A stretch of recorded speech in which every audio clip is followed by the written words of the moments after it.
To the flag of the United States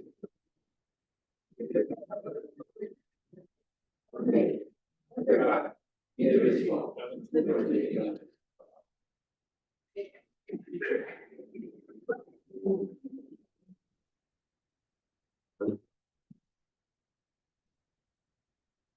Ms. Waring, pardon me, Ms. Waring, would you call the roll, please?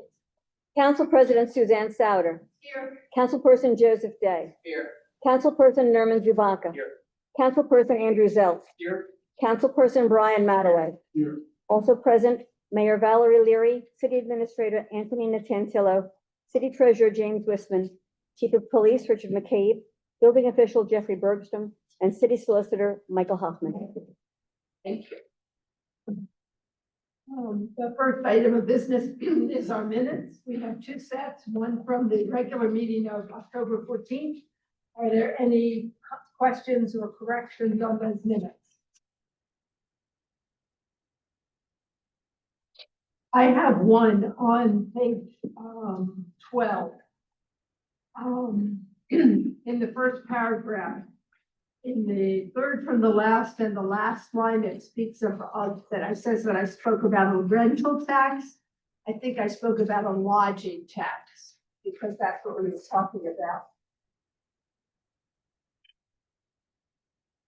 And then on the next two pages, on page 13, the third paragraph speaks of Mr. Zubaka suggesting deferral of discussion of the possibility of remote city council meetings, and that's repeated near the bottom of page 14. And I can't say I recall which place it was in the meeting, but I think it was only once. I'm sorry, could you, that's on page 13 and 14? 13 and 14, but the third paragraph on page 13 and the third from the bottom paragraph on page 14 are basically the same issue. We deferred one item. So I don't know where it belongs. Frankly, I don't recall the sequence, but I know it was only once. It's not a big deal, but Probably the third line on the 14th could be deleted, right? probably that would be simple. As long as we record the fact that we deferred it, that's the important part. Any others? Is there a motion to go? No, I was gonna just make a motion to approve the minutes as amended. Okay, a second. Second. All in favor? Aye. The minutes are accepted. Approved. We also have, it wasn't in our original packet, but it was on our table, the minutes of our November 4th meeting. However, at the top, it repeats that it was Wednesday, September the 10th. But they do seem to be the minutes of the November 4th workshop, and elsewhere on the top of each of the subsequent pages, it says November 4th. So as far as I know, that's the only correction to those minutes. Are there any from anyone else? Motion to approve the November 4th minutes. Second, Second. all in favor? Aye. Any opposed? Sorry, I wasn't present, so I'm gonna. Oh, okay, very good, thank you. So those minutes are also approved.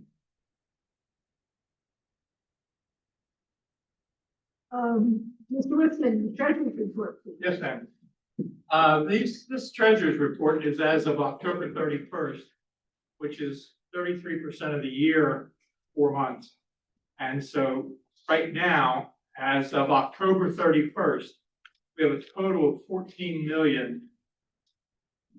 $13,496.25 in the accounts. Of that, $11,090.640 are in the unrestricted funds, and $2,922,855 are in the restricted funds. So far, year to date, even though it's 33% of the year, we've collected 69% of our revenues. And our revenues year-to-date collections are $5,236,655, which is 69%. Meanwhile, on the expenditures, we've expended $2,331,190, which is 36% of our budgeted expenditures. So overall, we're still in very good health, I think. I have no problems with the various numbers, and I have 11 pages of lines. If anyone has a question, they want more detail, feel free to call me or text me, and I can provide it to you. But right now, we're financially in good shape. Thank you, Mr. Wisman. Are there any questions for Mr. Wisman from council? Is there a motion to approve the treasurer's report subject to audit? Approved. A second? Second. All in favor? Aye. Any opposed? The minutes are approved subject to audit.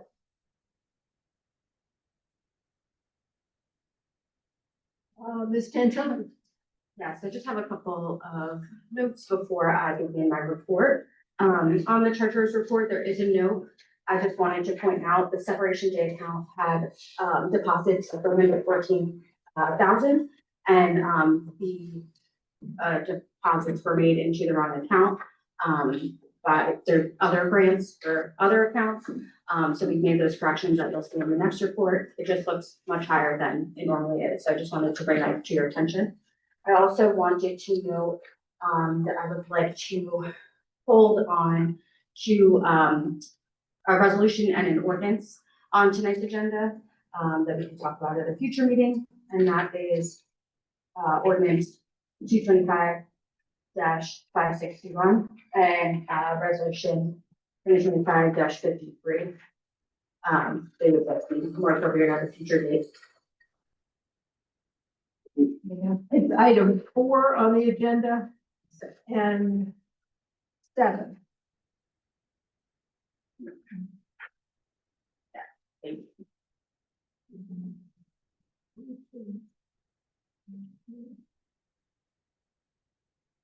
Yeah, we just need a few more details on those items. Yes, thank you.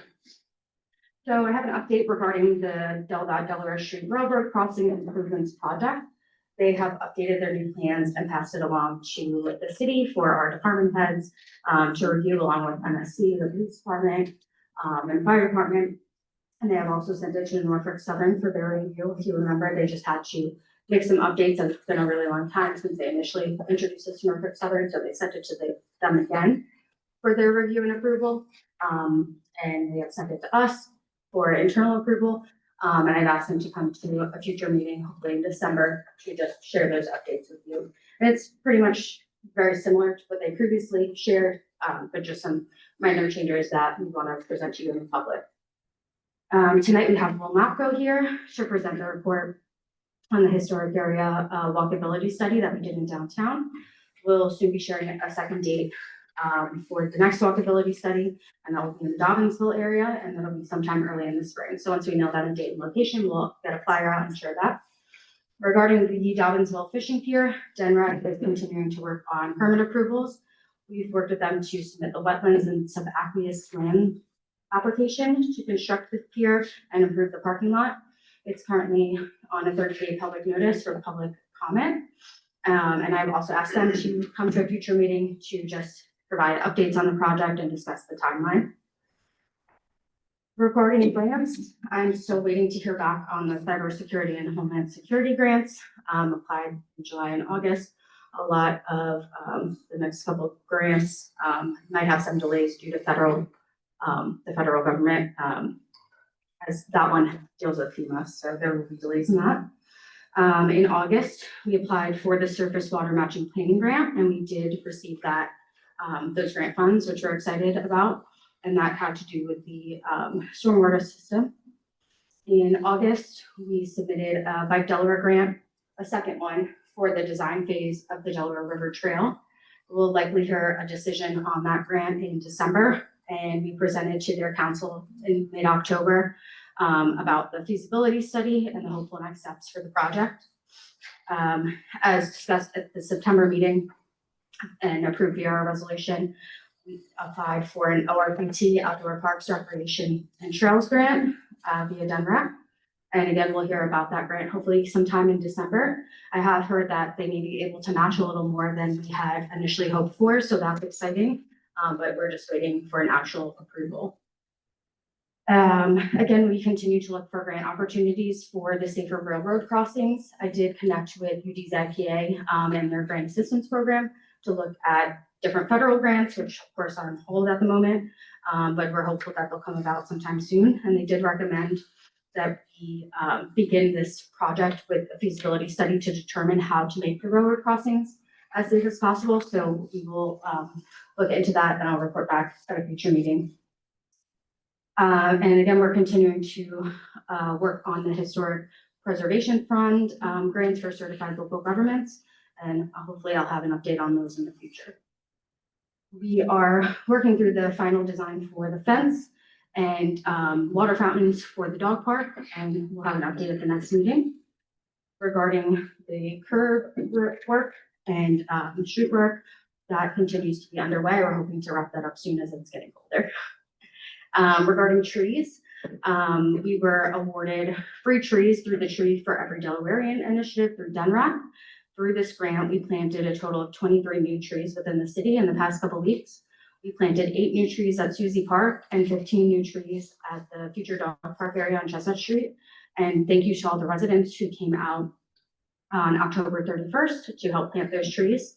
We also worked with the trustees of the Newcastle Common to plant a new Christmas tree in the city behind the Old Town Hall. The previous one was unfortunately dying, so we have a new beautiful tree to look forward as it continues to grow over the next few years. Exciting announcement, the City of Newcastle and the Delaware Historical and Cultural Affairs via the Newcastle Courthouse Museum, we're partnering to host a food drive for the Food Bank of Delaware. And the collection locations are the city office, the courthouse museum, and the police department. You could drop items off for donation at any time during the workday. And items can also be brought to city meetings here or at the police department. We appreciate any contributions made and look forward to making a great donation. That is it for my report. On the food drive, Yes. the flyer, I believe, has suggestions for the types of Yes. things that are most needed. Yes, absolutely. And that can be found on our Facebook and our website, along with the Newcastle Courthouse Museum's Facebook and website.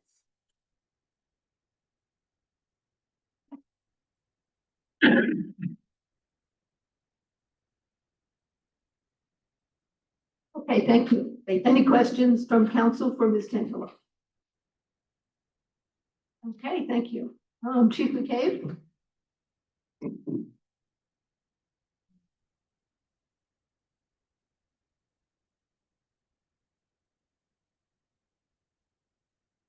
Thank you. Good evening. This will be brief, but I'll kick off in an hour, so. So like you, a couple of things. I think we just, our latest Facebook post summarized this, but the donations for the Christmas giveaway that we do every year for the needy families is the deadline is the 15th. So we've already had some significant contributions. 14th of this month? Yes. And drop-offs can be made to Ingo Latoya from. This past month, no real significant incidents to report, but I can tell you that we're continuing with our directed patrol that are targeting the complaints that come in from residents about mostly to this point of traffic violations. So we did step up patrols in Penn Valley. One of the things we found in there were a lot of abandoned vehicles, so I think our guys have been tagging and towing a lot of those cars. I think it's already made a difference with some quality of life stuff. They're not going to get a ton of traffic, but they're going to continue looking to make sure that the complaints that we're getting about speed and turnpikes, stuff like that, gets addressed. The other areas that we're obviously highlighting our enforcement is speed on Wilmington Road. That does continue to be a problem. West 7th Street, you should see officers kind of sitting in the Dobbinsville area a lot more than you have in the past. So we're continuing to step it up, and we encourage anybody that's witnessing that to give us a call. Thank you. Any questions from council for the chair? Thank you, sir. Mr. Bertram, did you have anything tonight? Nothing to add, ma'am. I just have a question. I know there was a sheriff's sale on a property at 53 West 4th. Do you know if that's sold? I do not. Okay, the sign's still up and the sale was supposedly a couple weeks ago, so I kind of guessed it might not have, but I wondered. I will, in the same vein, I will comment that, I think it's 9 Arbutus, that was such a problematic vacant property for us. Wasn't finally, the sheriff sale did go, or the sale of the property did go through. The problem property's been demolished. Another 2 dozen to go. Thank you.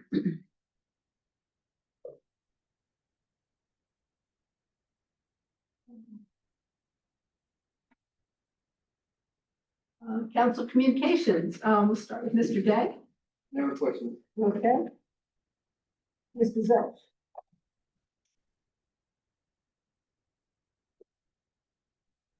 Yes. Hello, everyone today. First off, Scoop Bank of Delaware, I've been volunteering here since 1996 when I moved here to Delaware, very near and dear to me. If you're interested in doing a food drive yourself to help out our drive, just let me know. I can assist with you, give you ideas, all that good stuff. Also, December 6th, the Lions Pancake Breakfast is at the Goodwill Fire Hall. So come on out and get your pancakes.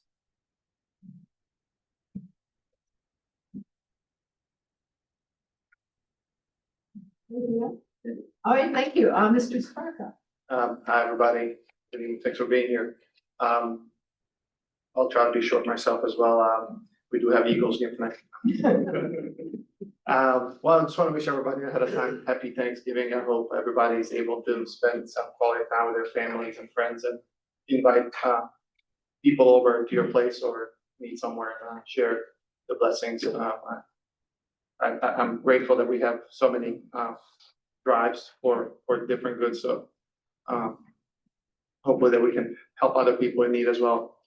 Speaking of blessings, my wife and I have purchased a home in Newcastle and sold our home. So it's just like settlement stuff right now. So I just wanted to address that tonight, that while you may see the sign and all that stuff, we're staying here. I'm not moving anywhere. We love where we live. We're literally just going up the street. We're moving from 4th Street to West 5th, now to East 5th. So, just making it fun. As it relates to Thanksgiving, I think once we are passing these deadlines, if you guys are still having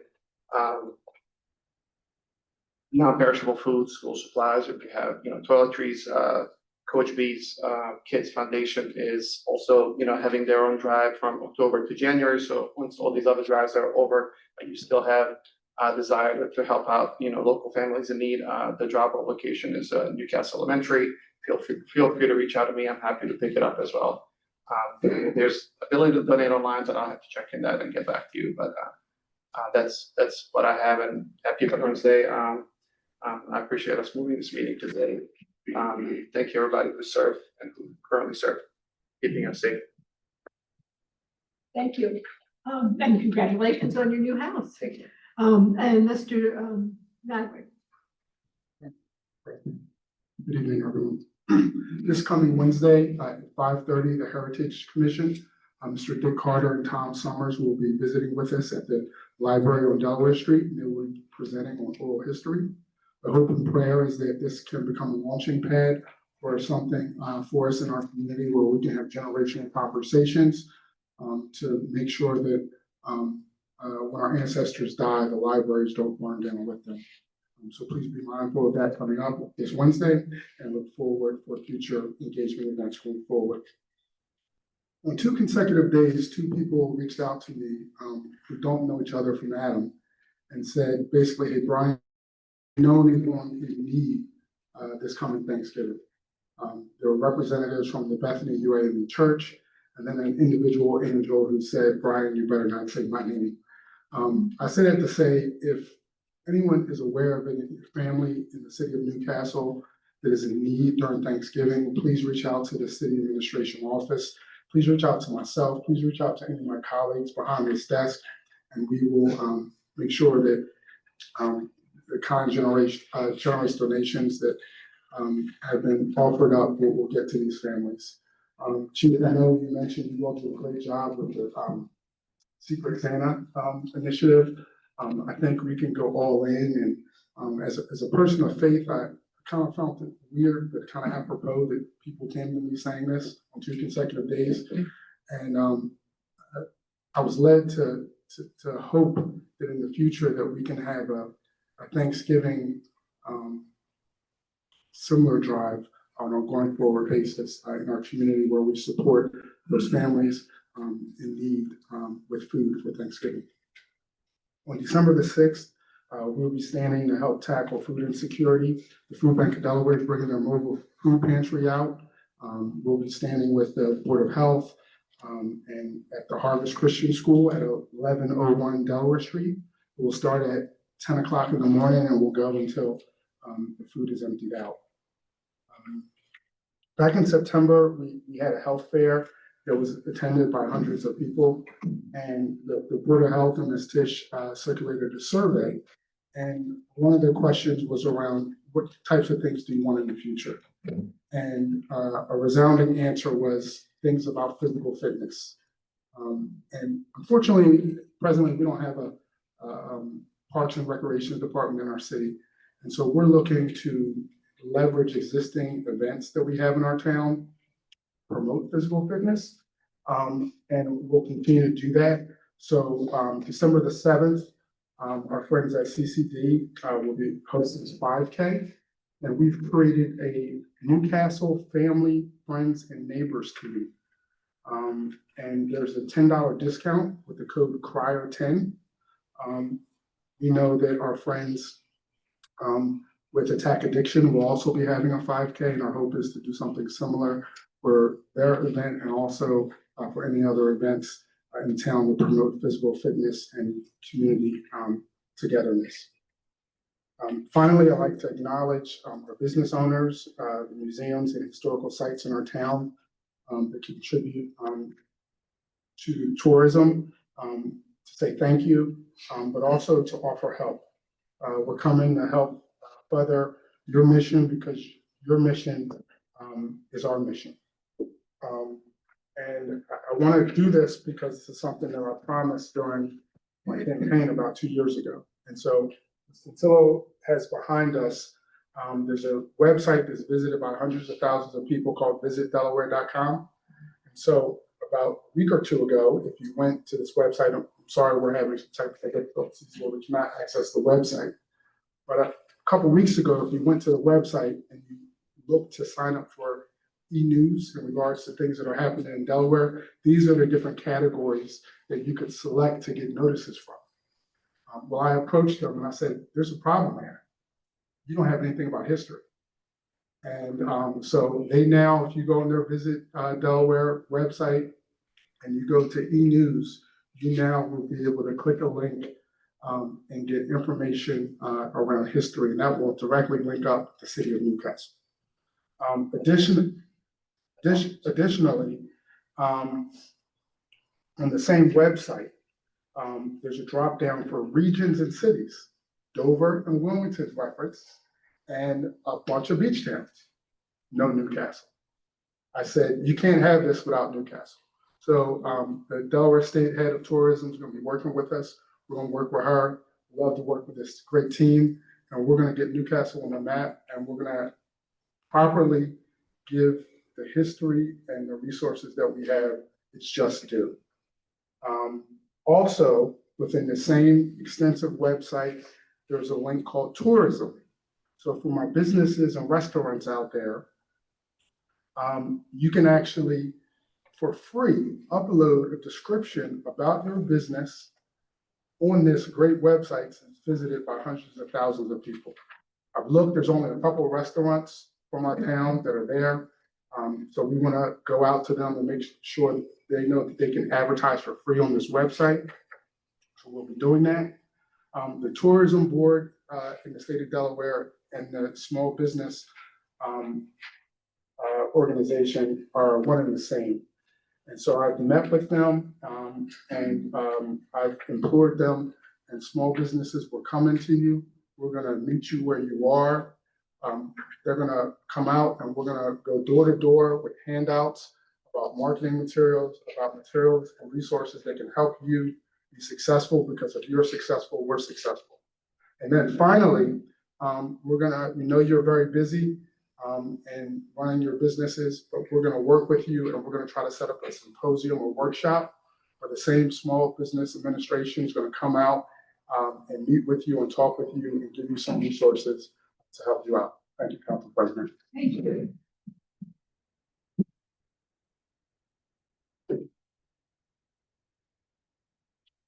Okay, I don't have anything to add tonight either, so, Mayor Leary.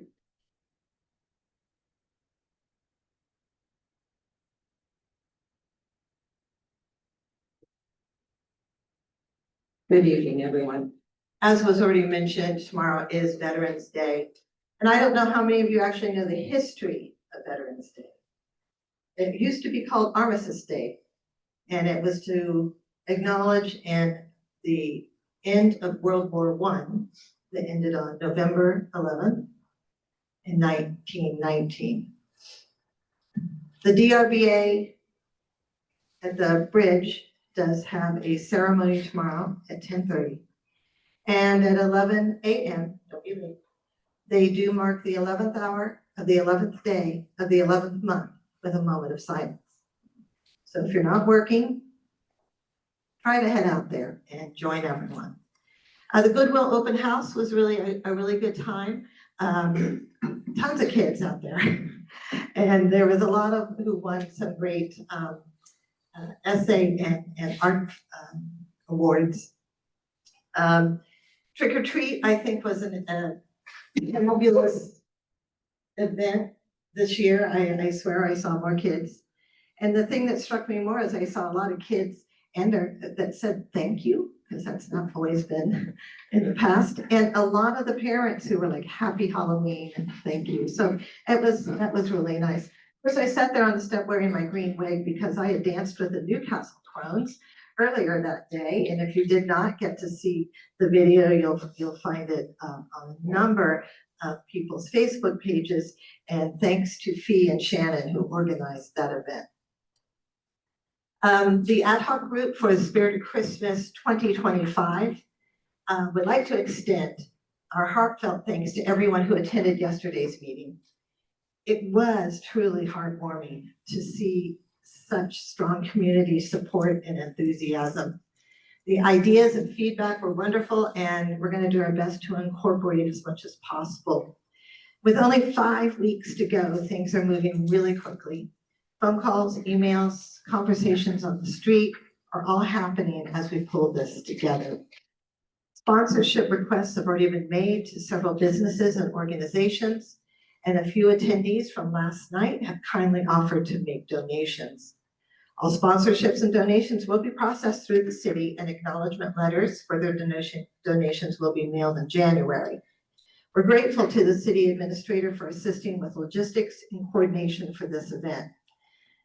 An event link will be shared in the upcoming days, so when you see it, please help us spread the word once it's ready. Thank you again for your incredible support and community spirit.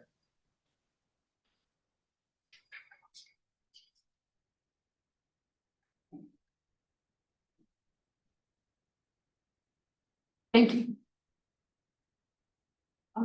Captain Moore, for Goodwill.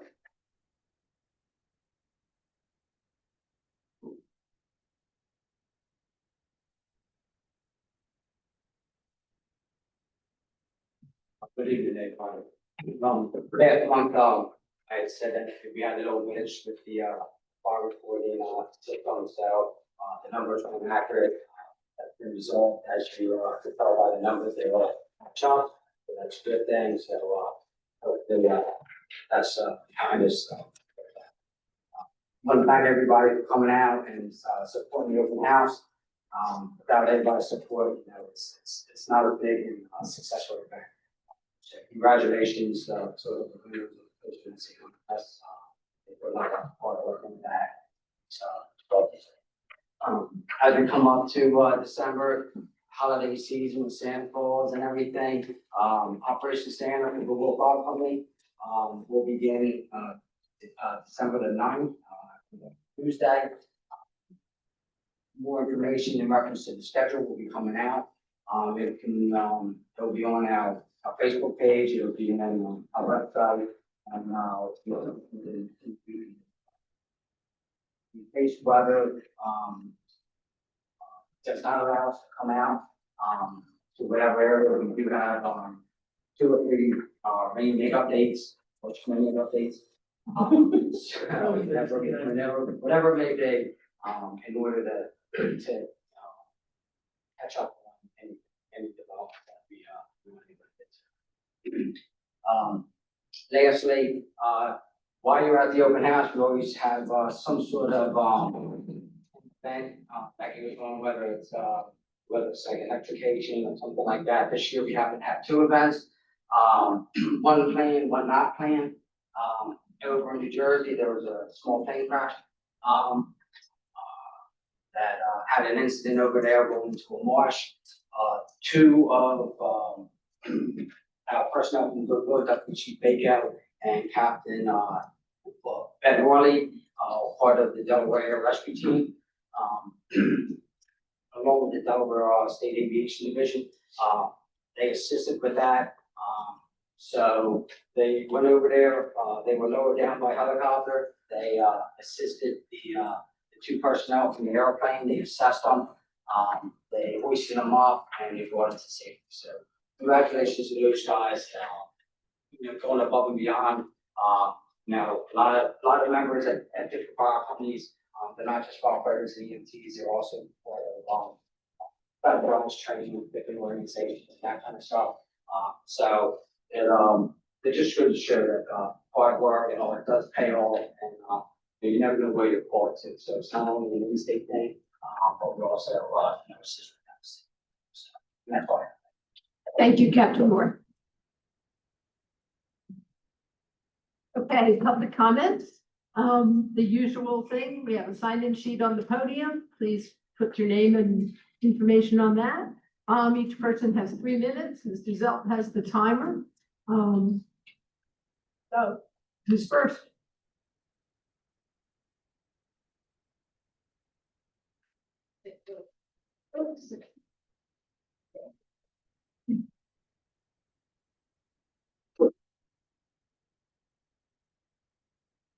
Yeah, before you start the clock, I'm a volunteer at Rose Hill Senior Center. So if anybody or a family member or somebody that has an issue from a fire or anything, we distribute food every day, rain, sleet, snow. So be there at like 11:45. It's great. Thank you.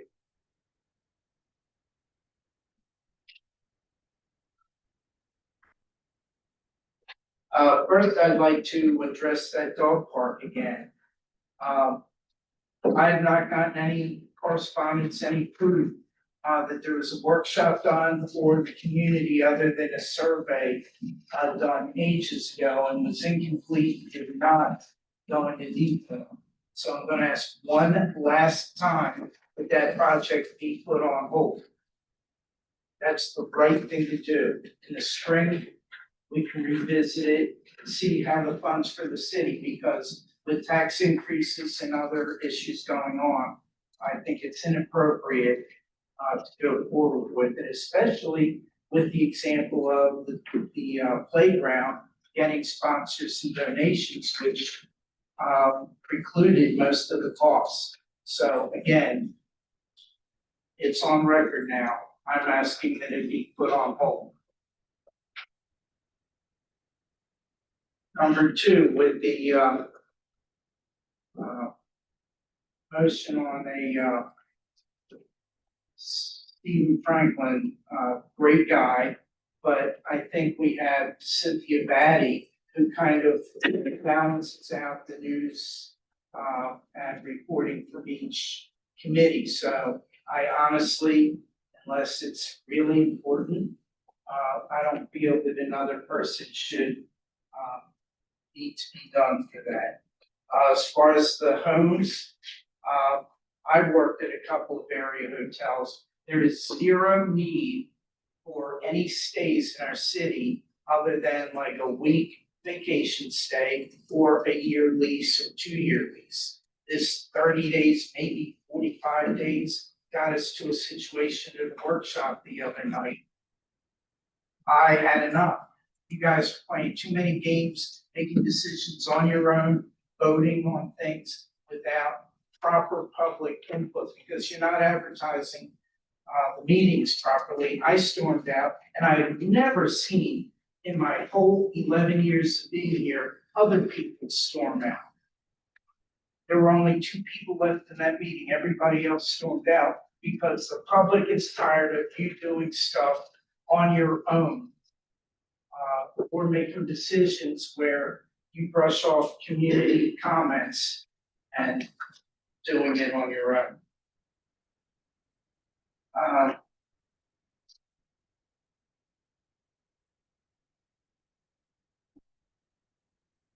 Again, it's the biggest problem that I see with not mandating every single rental have its own off-street parking. We have problems as it is in the city for parking, and you're disregarding the residents of the city of Newcastle to have ample parking for the house that they own. Thank you.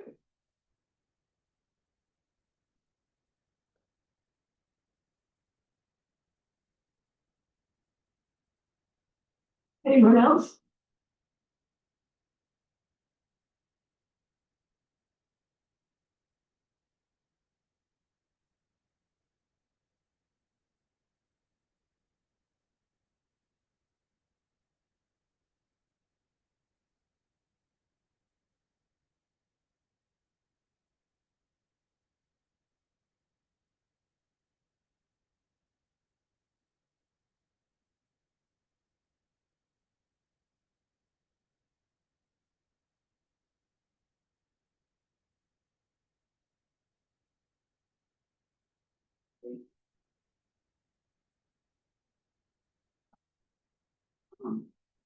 My name is Dorsey Fisk and I live at 26 East Third Street.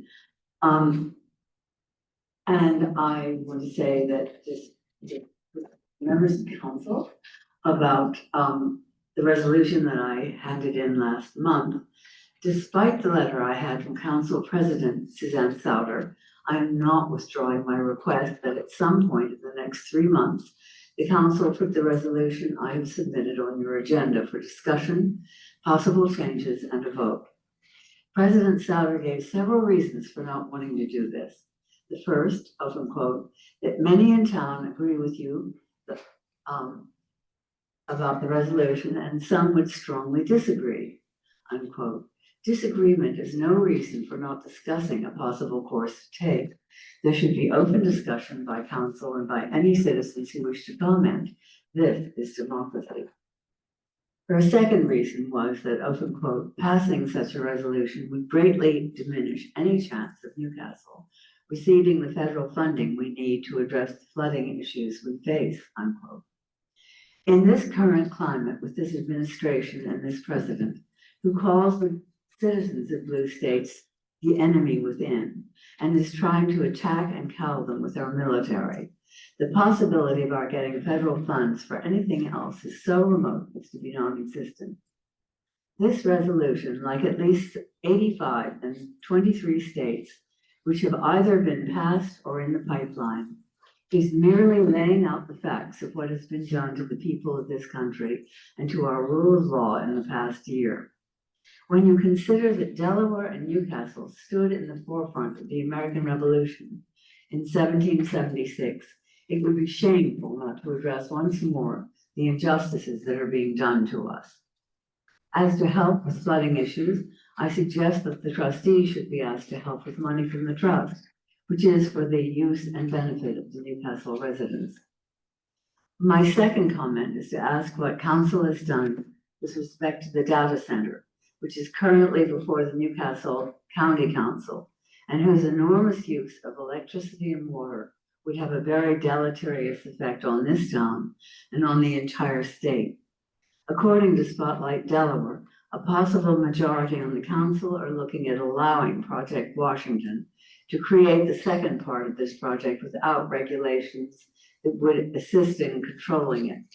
Have you discussed these issues with the members of the county council? And I would be very grateful to hear something about that. Thank you.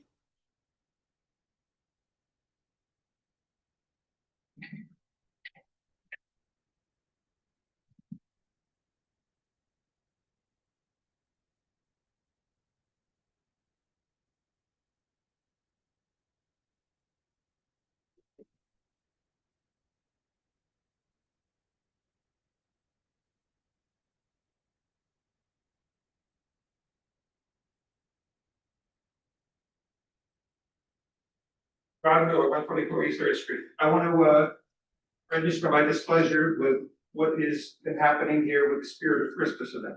Not all the people getting involved, that's wonderful, okay? But I have a real problem with the mayor and one councilman just whooping in and commandeering this thing. But my main problem is this, right? It's not people willing, I'll work with anybody. We need the help. Anybody in the room, we need the volunteers. They have refused to let us sell tickets as we did last year and get a nonprofit sponsor. We have that sponsor. We have the Blanca Air Museum, which is a terrific place if you've never been there. And they wanted to do it last year. It's a long story, but they weren't able to. A couple ladies commandeered the thing and we've had trouble ever since. But in spite of all the problems with this bombshell that we got dropped on last week, the event happened perfectly last year. Took in a ton of money. We can do it again. Took in over $20,000. Most importantly, it paid the bills to the city. And I want every single one of you up there to discuss this. You're gonna get stuck with a whopping bill. I'm told it's like $9,000. That's gonna fall on the taxpayers. Now, it's not as much as $85,000 for a dog park, but still, we shouldn't have to pay that. This event is self-sustaining. Doesn't need money from the city or the trust or the partnership, although they gave us some. I objected, but whatever. Okay, it doesn't need money. Takes in a lot of money, could take in more. Chief, if we're allowed to do this, I'll make sure that your charity gets some money. But without that, you got a big whopping bill for the police and the trash pickup. And, you know, now to try to get the trust to cover that bill. It's unnecessary, okay? I'll shut up and be happy and work with anybody if they just make that change. There's no reason not to. 6,000 to 8,000 people go on that website every holiday season. It's a massive success. That's what's driven the numbers. We're like the biggest deal in the whole Christmas world when it comes to tours, right? And we used to be the only one that never sold a ticket. I finally convinced them to sell a lousy $10 ticket. You can't get near these events for less than $20, $25 anywhere else. It's a joke, okay? People I talk to say that you should charge more, right? That's all that we want, $10. We sold 1,200 tickets last year. All we have to do is press the button on the paywall and we could sell them tonight. Last year, by this time, we probably had 100 or more tickets sold, okay? This should have been done long ago, but everybody's not on board. This thing is gonna happen. My objection is that there's no excuse for that. And I want all of you to think about that, right? All they have to do is say, yes, Palanque is willing to do it. We can raise money. It can go right back to what it was last year. It won't change anything. And we can divvy up that money properly instead of having a couple people hijack the thing and kick people like me to the curb. And we could raise money for whatever charities anybody has in mind. Okay? Everybody in this room needs to think about that and get on there to change that. And I just want to correct one thing.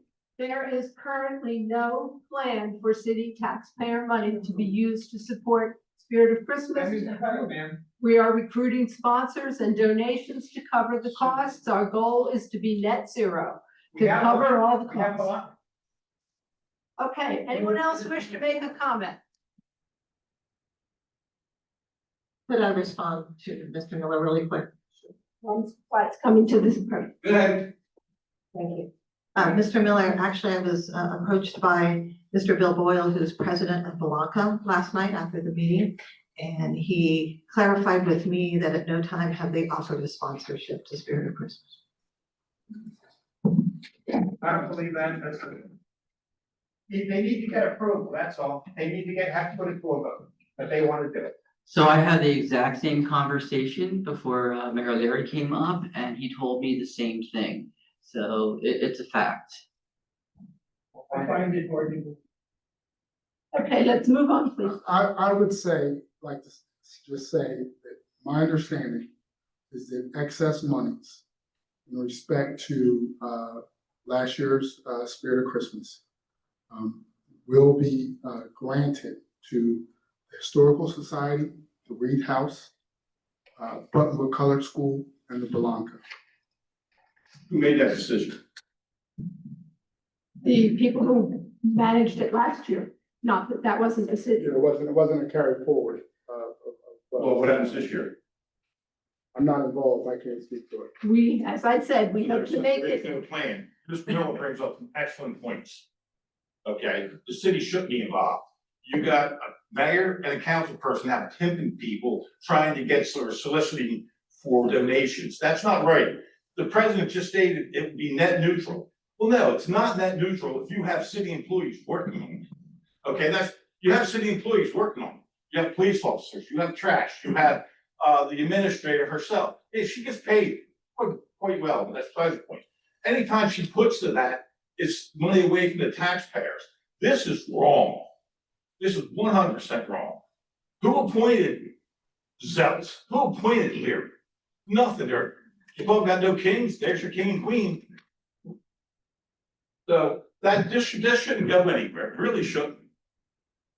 And this last thing is, Christmas is a religious holiday. Should it be a Christmas festival? Are we gonna have a menorah for our Hebrew friends? We're observing the secular aspects of Christmas at this celebration. Christmas is a religious holiday. Well, It is the both birth in of this- Christ. End yes. of discussion. There is nothing different. That's the origins of it, I agree, but it has grown far beyond that in our culture. It's either, it's Christmas or winter holidays. It's not, there's no difference whatsoever as far as Christmas goes. It is the birth of my Lord and Savior. End of discussion. You can say anything you want, but that's it. But yeah, I'd like to know how these two just got appointed queen or queen and king. I'm sorry. That's pretty sad. Anyone else? He's right. Anyone else? I just have one comment on that. We're pulling together as a community for this, and I know it's called Spirit of Christmas. You've had your time to talk. I know it's called Spirit of Christmas. I grew up Jewish. That is my faith, but I'm here for the community. It's an amazing event, and Spirit of Christmas it is, and we're gonna make this amazing this year. Thank you.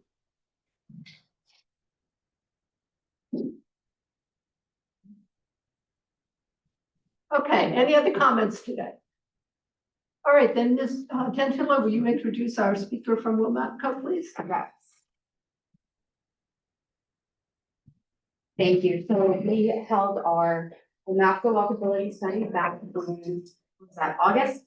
And we have Heather Dunnigan with NAFCA here to present findings and the report that they have drafted for us, and we appreciate the being here. You can revenue. So we had our workshop back at the beginning of September, I believe, but for good times. Yeah. Next slide.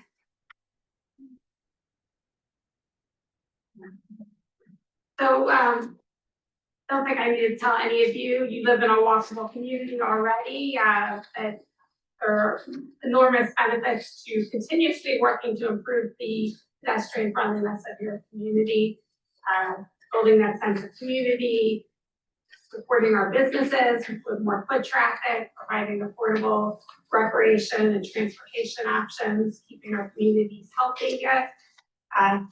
And I will say I do these walkable community workshops throughout the WMACA region, and I routinely use examples from the city of Newcastle when I go to other places. So you guys are really doing a great job. Next slide. So during the workshop, we're really approached this that it doesn't take a transportation professional to know what works for making your community a better place to walk. And so we try to provide the community participants with the tools to be able to speak the same lingo as our friends at Delta and know what to ask for. And so we have a presentation. We will then go out and walk an area of the community, and participants are kind of using that new knowledge to look at their community in a different way. We go back and we map out people's observations, and then we report that back like we're doing tonight and through a written report that we'll have on our website. But next slide. So we've had this for a long time. We've been doing these workshops for 20 years, and I will note City of Newcastle was one of the first workshops we did way back in 2005. And so we were happy to be back working with you again on this program. Next slide. And just kind of looking back at that 2005 workshop, we've had some success. We've had 4 of the recommendations from the participants complete. Another 4 are partially done, 2 more in progress, and then we've had 7, which really match up with what we observed back in September, when we did our second workshop with you guys. That they were still some of the same issues lingering. Next slide. So, when we talk about walkable communities, it's more than just transportation. It's really bringing together the land use, the space that people are within, the interaction of people walking with vehicles, as well as just all the surrounding environment that makes it a pleasant place to walk. And so we cover how these things interact with our presentation and provide what we know are cost-effective solutions the community can explore. Next slide. And first, one of the foremost things is making sure that we're providing an environment where anybody feels comfortable walking and you're not forced out into the street. When we talk ADA accessibility, we think wheelchairs and people with vision impairment, but it's really also about providing for people with strollers or people who might have temporary disabilities, providing facilities that are comfortable for the broad swath of the community. Next slide. We also, in our program, we talk about sidewalk maintenance, which I know is a big challenge for this community because we broke sidewalks, which are very important to the historic nature. You've got some historic trees, which tend to rip apart not only the brick sidewalks, but the asphalt and cement sidewalks as well. And so maintenance is a continuous challenge for a community like Newcastle. Next slide. We also provide strategies for getting across the street, whether it is reducing the crossing distance, reducing vehicle speeds, and making pedestrians more visible through design features. Slide. We provide some feedback on landscaping because not all landscaping is desirable. You want to make sure that the landscaping is not obstructing the driver view of pedestrians, and also making sure that future street trees that get planted are ones designed for an urban environment so that you minimize future damage to your sidewalk. Next slide. We always encourage communities where possible to test out ideas before actually building them, and we were very pleased to see police department and fire department participating in the workshop. It's important for them to be, at the table, not only during your first idea building stage, but helping you test things out to make sure you're not going to impede emergency access or anything you implement. Next slide. We also encourage quick builds, and I know City of Newcastle has already done some work with the University of Delaware program that allows communities to test out ideas and get community feedback so that you can, again, make sure you're building the right thing before you proceed with more permanent solutions. Next slide. So our workshop was back in August. I'm glad. So our workshop back in August, we had a great attendance. It was more than 20 people. So we split into 2 groups. And so the red route and the blue route took kind of the north corridor and the south corridor, and so observed different things, but came back with many similar observations. Next slide. And so, as I mentioned, everybody marked up the maps. So we've got a series of marks that have all sorts of brainstorms written all over them that we then, on the next slide, transformed into a interactive online map, which we will have on our website very shortly. So you'll be able to kind of click and explore that. And I believe council members have a copy of the report in your packet. Next slide. So some of the observations we had on intersections and programs is there's a mix. Some of the crossings do have handicap accessible programs. There was, I think, across the group, favor the ones that were more compatible visually with the historic surroundings. So some of them had kind of a white truncated domes, so white ramps. which provides good contrast to brick sidewalks that are a little less glaring. We did also note a number of places that really don't have any sort of curb ramps, including a picture on the right access to the park. There's a crosswalk that leads right into a curb that really doesn't work for anyone unless you want to trudge through the grass. Next slide. So people noted in their walks and on the maps and the report documents a variety of locations with missing curb ramps, potential for curb extensions where you're narrowing places where the street is wider and a little bit more intimidating to cross. We noted that not all crosswalks were well marked, and also noted the South Street, 7th Street intersection and the offset was confusing, not just for pedestrians, but drivers as well. We've included in the report some examples from other communities of potential solutions. And again, these really try and narrow the crossing distance and make it a little less intimidating for pedestrians. Next slide. And then also with the offset intersection cases, there are other examples that other communities have used to provide a more protected pathway for pedestrians and bikes while separating that movement from the driver movement. Another topic that we kind of talked about was the speed of traffic, particularly cut-through traffic in the community. We did pull some data looking at traffic speeds and did note that there is some speeding problems within town. I know it's probably worse when you're dealing with beach traffic than typical days, but this, traffic calming measures, we are something that's well worth considering. A number of the traffic calming measures out there work to enhance pedestrian comfort as well as slow speeding traffic. Next slide.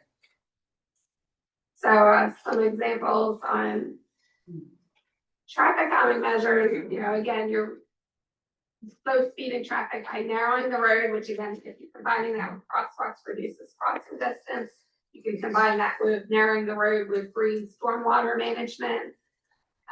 Or you can do things like mini circles to replace four-way stop signs or traffic signals to, again, slow all traffic.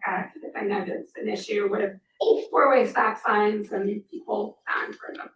Next slide. So sidewalk conditions, again, this is certainly a challenge. I would never want to see your beautiful trees go, but some of them are probably past their prime and should be systematically replaced. The brick sidewalks are lovely. I would not want to see them go either, but we do provide some resources for maintaining sidewalks in the report. Next slide.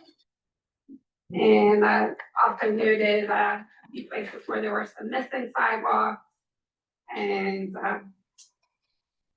blocked sidewalks by trash cans, utility poles that could over time be taken care of. So we heard tons of other comments, discussion on curb management and parking issues, places where there were maintenance and signage issues. So I won't go into any detail on those, but we do list these out in the report, and you can find them also on the interactive map. And next slide. So again, the report gives some resources and funding suggestions for ways that intersections can be improved, traffic calming strategies, sidewalk improvements, and other potential issues. Next slide. And we're here reporting back tonight, as well as we've provided a report to the city, which we're posting at wilmacco.org/walkable. And I will note that I fall short of calling these recommendations. These are really the observations of the wonderful group we had participating in the workshop that night. But we do recommend continuing the conversation to build consensus with the community around these ideas.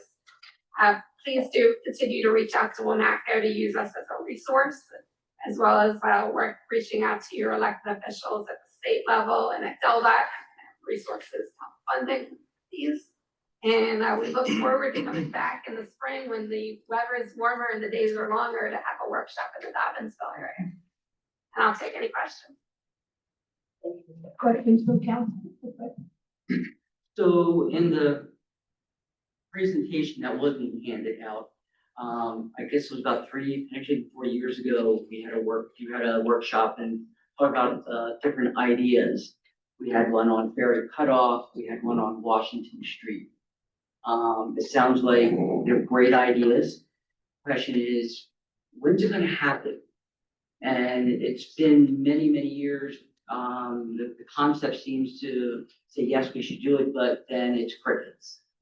Yeah,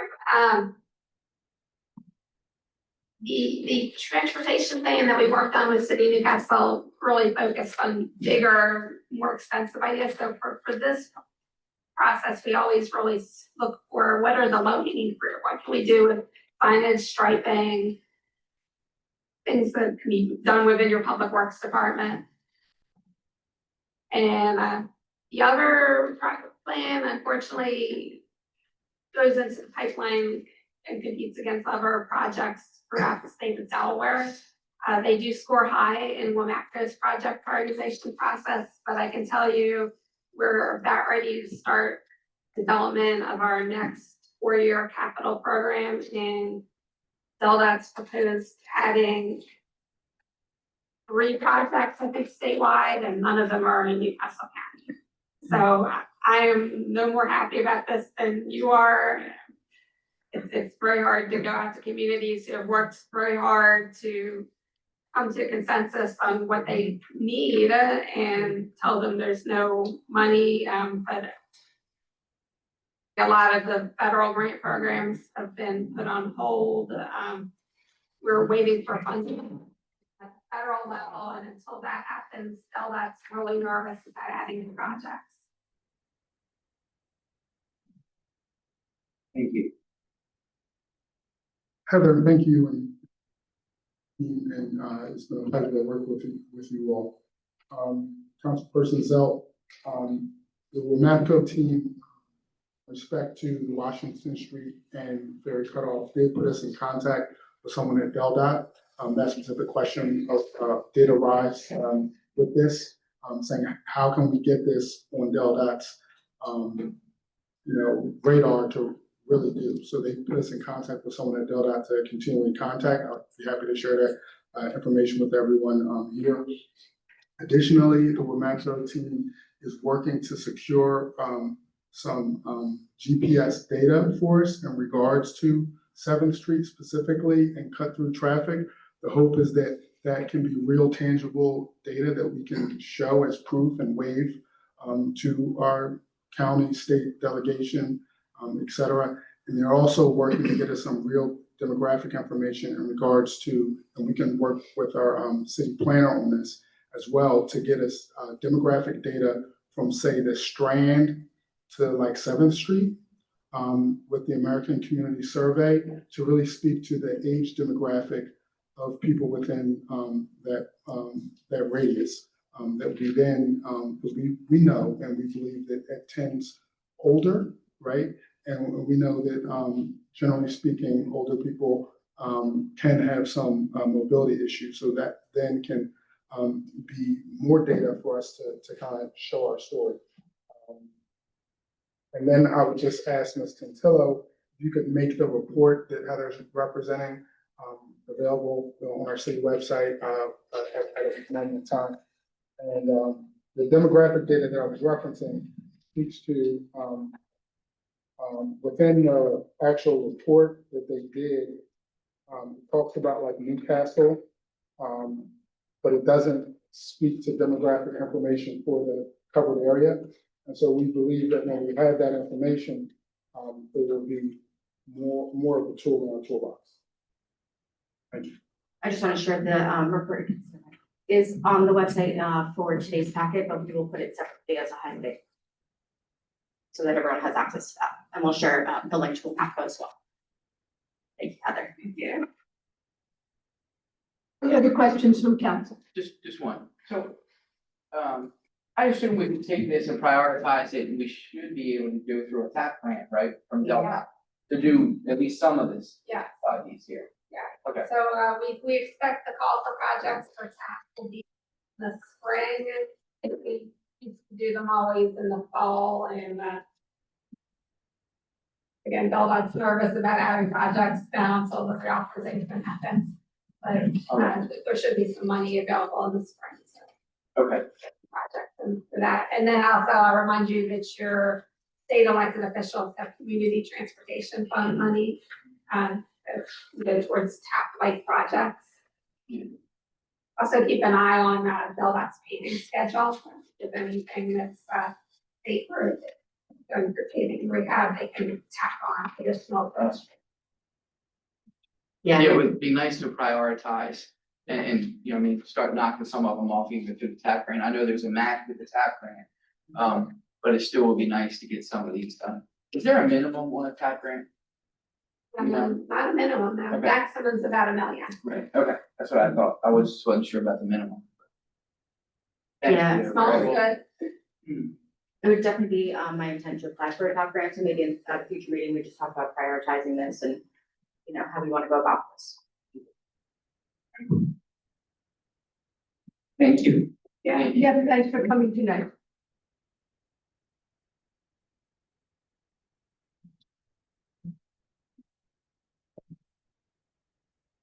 Okay, old business, we're gonna look at ordinance, 555.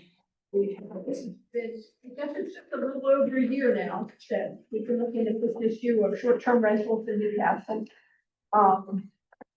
We've had multiple hearings with the planning commission and with the city. Our most recent meeting was about 2 hours long, the last workshop where we reviewed the ordinance and made some suggestions for changing. And the version that we have in our packet shows the ordinance with those amendments incorporated, but still redlined and so forth, so we can tell which are new and which are the amendments that we discussed at the last meeting. Comments, questions from council? We have further discussion on this, or how do we do this? I went through and it appears that all the changes that we discussed at the workshop were incorporated here. I don't have any questions. I do thank you for making all the changes. I know there were numerous.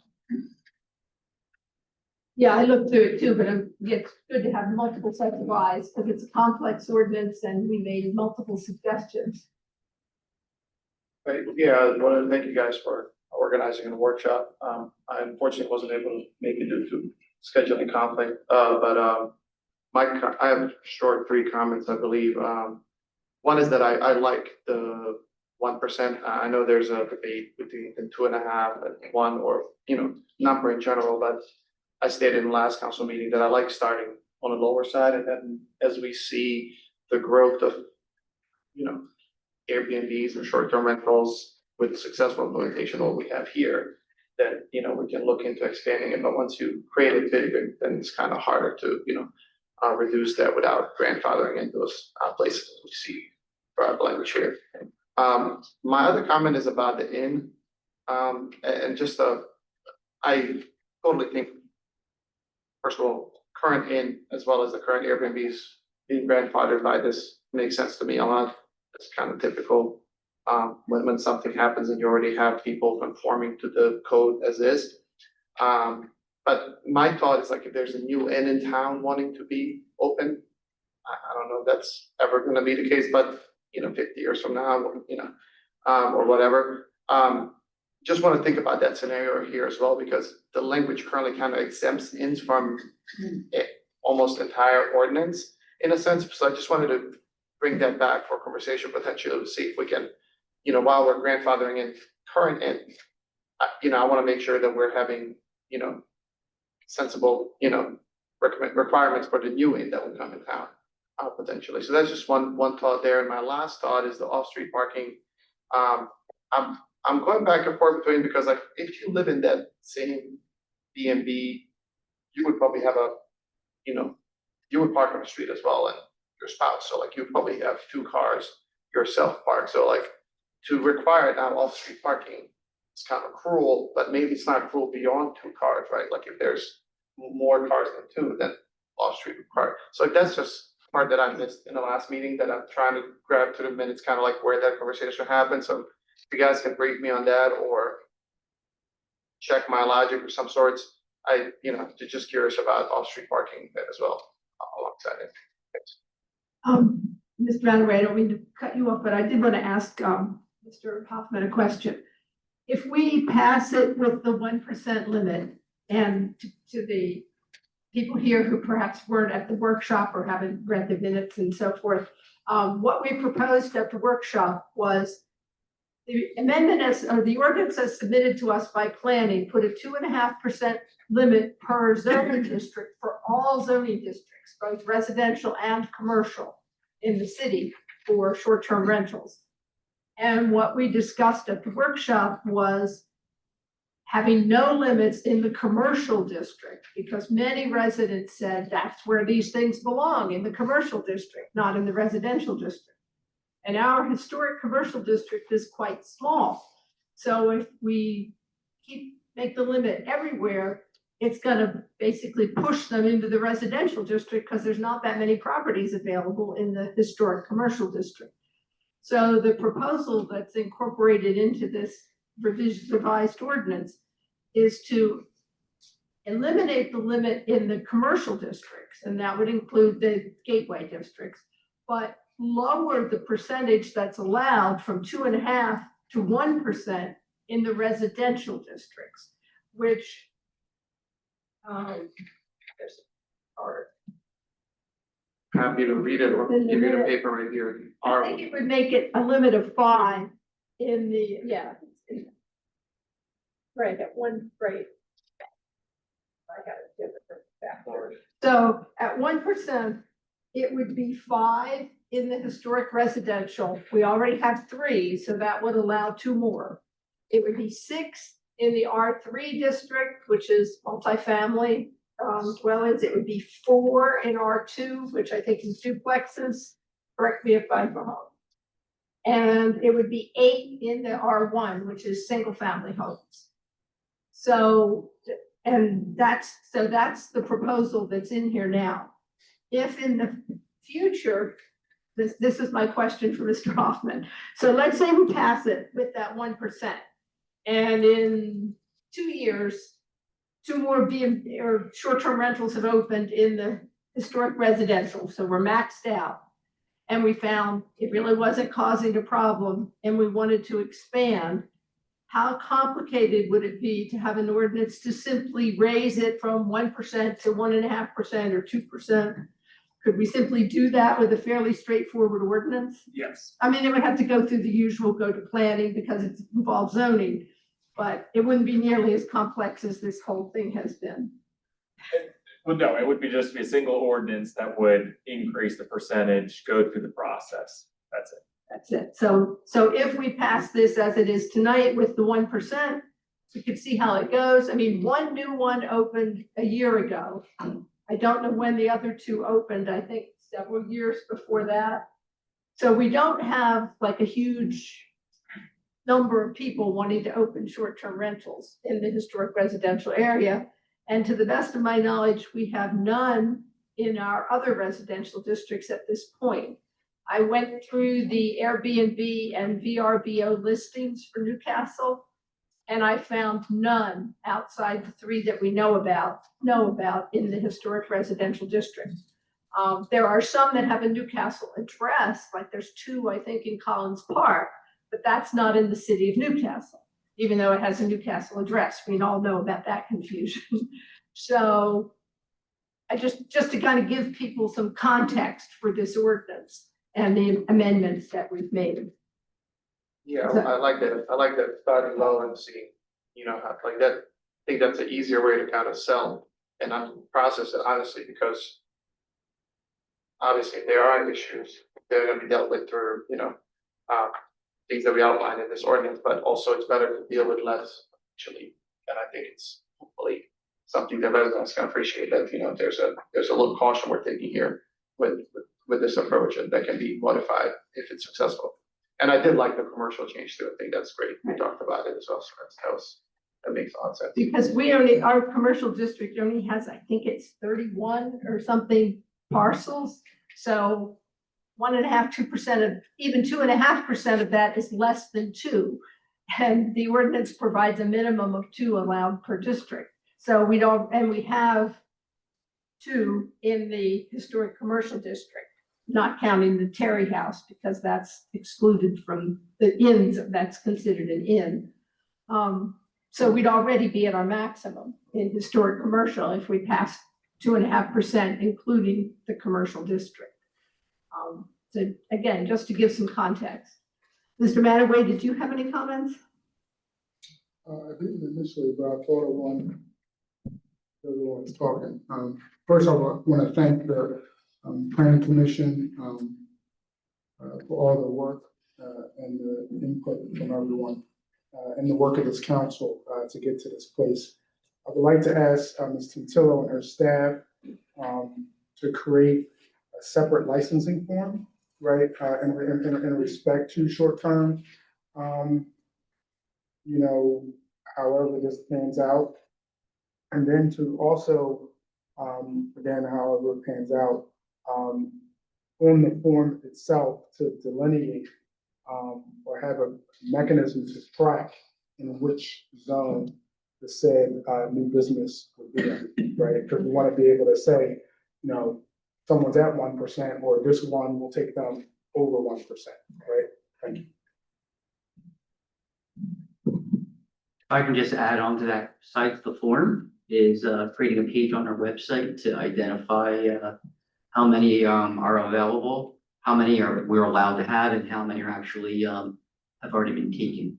So if someone opens one up and was interested, we can say that we have 2 available. So it'll be communicated out to the community. Just one quick comment, Madam President. Yes. For Councilman Zubaka. We had debated about the parking, and really when you look at the vacancy rates in the short-term rentals being at 50%, really the parking demand is probably less for the short-term rentals than it would be for an occupied house. So it didn't seem appropriate to require parking when we believe most of the time the parking demand will be less than a regular occupied home. That was the logic when we were talking about at the workshop. Yes. Thank you, appreciate it. Yeah, my only potential amendment there would be beyond 2 cars to be off-street, because honestly, it would be hard to kind of process the requirement to say every short-term rental needs off-street parking, because obviously every homeowner is parking on the street, so it would be not fair then to the, you know, parcel next door to say, well, you can't add more spots that you virtually have if you own it, so. Makes sense. Okay, any other comment? Go ahead. Before we continue discussion or make a motion, we had 2 public comments that were sent in. Oh, yes, excuse me. Didn't read, I can read them, or if you'd I like to have read them. Okay, thank you. I should have read these at the end of public comments. I apologize, but they relate to this issue, so it's appropriate to read them now. Because people did send them in within the designated time, and they're both pretty short. First from Cheryl Faber, who lives on 2nd Street. I'm writing to respectfully urge the members of the council to please reconsider the proposed limitations placed on the number of short-term rentals permitted in the historic residential district. It seems that it is a solution in search of a problem. There are not now, nor have there been in recent memory, any glut of requests for licenses to operate short-term rentals submitted by residents in that district.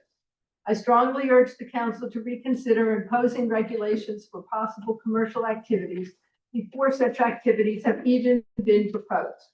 Regulating problems that don't exist is a very slippery slope. I hope the council will avoid. And the second one is from John Reeves, also on 2nd Street. We continue to be grateful to the council and planning commission for all the thought and work put into the short-term rental issue. In previous commentary, we've established that there is no evidence for the negative fears about short-term rentals. They are unlikely to increase parking demand compared to long-term rentals or owner-occupied housing. There have been no nuisance complaints. And a small percentage of short-term rentals is not going to erode the social fabric of the community. In the absence of negative evidence, we should focus on the positive benefits. There are a lot of studies, as well as local anecdotal evidence, suggesting that overnight visitors are the best visitors that we could attract. They patronize more museums, restaurants, and shops than day visitors, supporting the services we all love. And many fall in love with the town and want to move here, improving real estate values. Limiting short-term rentals is more destructive than protective in terms of the quality of life in historic Newcastle. Okay, does anyone wish to make a motion about, or any further comments about 555? I'll make a motion to approve ordinance 555. Is there a second? Second. Okay, Ms. Wirt, would you call the roll, please? Yes. And so this is ordinance 555 as amended. Council President Suzanne Souter, Yes. Councilperson Joseph Day, Yes. Councilperson Nerman Zubaka, Yes. Councilperson Brian Mataway, Yes. Councilperson Andrew Zelt. Yes. Motion passes. So the motion is carried unanimously. And again, thanks to the Planning Commission for all their work. This has been going on for a year. Our next item of business is a resolution to appoint Stephen Franklin as the Planning Commission's representative to the Historic Area Commission. I'll read the resolution. Whereas the Newcastle City Code provides that the City Council shall appoint one member of the Planning Commission to serve on the Historic Area Commission. And whereas the current term of the Planning Commission representative to the Historic Area Commission has ended, and whereas the City Council has nominated Stephen Franklin to serve as the Planning Commission representative on the Historic Area Commission, now therefore be it resolved, the City Council hereby appoints Planning Commission member Stephen Franklin to act as the Planning Commission's representative on the Historic Area Commission, with that term ending on November 12th, 2028. And just as a refresher, when Dr. Franklin was appointed to the Planning Commission, he gave us a biography, which is not in your packets tonight, but I got mine out from that meeting. He's been a Newcastle resident since 2019. He was a public school educator for 25 years, having taught middle school for 11 years in Washington, D.C. and Pasadena, California, before becoming a high school administrator. He retired after 4 years as a high school principal, and it was at this point that he and his wife moved to Newcastle to be closer to family and friends. He served as the graduate coordinator for Delaware State University's International Master's and Doctoral programs from 2020 to 2023. He's been involved with the community, serving in his second term as on the vestry of Emmanuel on the Green, and he is soon to be appointed to the Newcastle Historical Society's board at their upcoming meeting. Well, this was done in 2024, so he is a member of the Historical Society's board. He holds 2 master's degrees and a doctor of education from the California State University, San Bernardino. And he and Layla have been married since November of 2019. Their 4th anniversary was in 23. So, Dr. Franklin, did you have anything you wanted to say to us? You don't have to. I still think. It's probably because I needed in that walk. Uh-oh. Oh, you.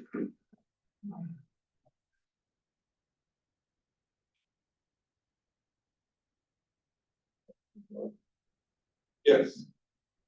Thank you, first of all, for this vote of confidence once again. I've enjoyed my time so far working with the Plan Commission and making recommendations that ultimately get passed on to the City Council, and I'll continue doing the same with the Historic Area Commission. So I'm looking forward to getting started with them. I'm not exactly sure where they meet. I guess I'll find that out. And I think they meet at the police station, community room, and I think they have a meeting later this week. they do. It's They moved do, to next week. 13. Oh, it's been pushed back a week. Yes. So we'll get you all that information. Okay. So, also, one of the thing, the woman who was speaking from, Wampaco, I think that's how you pronounce it, regards to the trees and the sidewalks, just a bit of an aside. When my wife and I bought our house in 2019, we live at the corner of Fourth and Harmony. And we had one of the sidewalks where the trees were really kind of messing with the roots. When we had the sidewalk redone, John Carter, who does excellent work where he's, not in the beer can, but we asked him to, rather than, trying to fight the tree, we made a flower box, as it were, and now we have no issues. Our sidewalk is completely flat. The tree roots are happy, the sidewalk is happy. And so a suggestion could be is where the sidewalks are wide enough and to allow that, to simply make a flower box around the tree, and that will avoid all the drama with the tree roots pushing up on the sidewalk and so. Like I said, we argued in 2019, you walk by the sidewalk and we love it. The tree is happy, the sidewalk's happy, people are happy, we're happy. Well, thank you. Okay. Is there a motion to approve this, or any discussion from council? Is there a motion to approve this resolution? A second? Second. All in favor? Aye. Any opposed? Approved. Congratulations and welcome to the Thank you. historic area. Thank you for your service.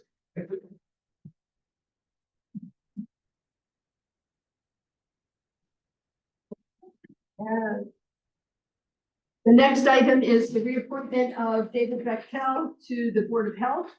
Whereas the Newcastle City Code provides that the mayor of Newcastle appoints 6 members to the Board of Health, subject to confirmation by City Council for 2-year terms. And whereas Dr. Bechtel's term on the Board of Health ended on October 9th, 2025. And whereas the mayor proposes to reappoint Dr. Bechtel to the Board of Health for a 2-year term. And whereas the City Council proposes to confirm the mayor's reappointment of David Bechtel, MD, to the Board of Health for a 2-year term ending on October 9th, 2027.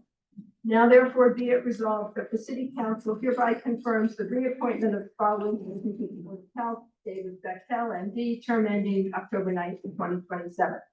So we get 2 doctors tonight, different time. Dr. Bechtel is not here tonight. He has been serving on the Board of Health and has come to these meetings before. Is there a motion to approve this resolution? A second? Second. All in favor? Aye. Any opposed? The resolution is approved.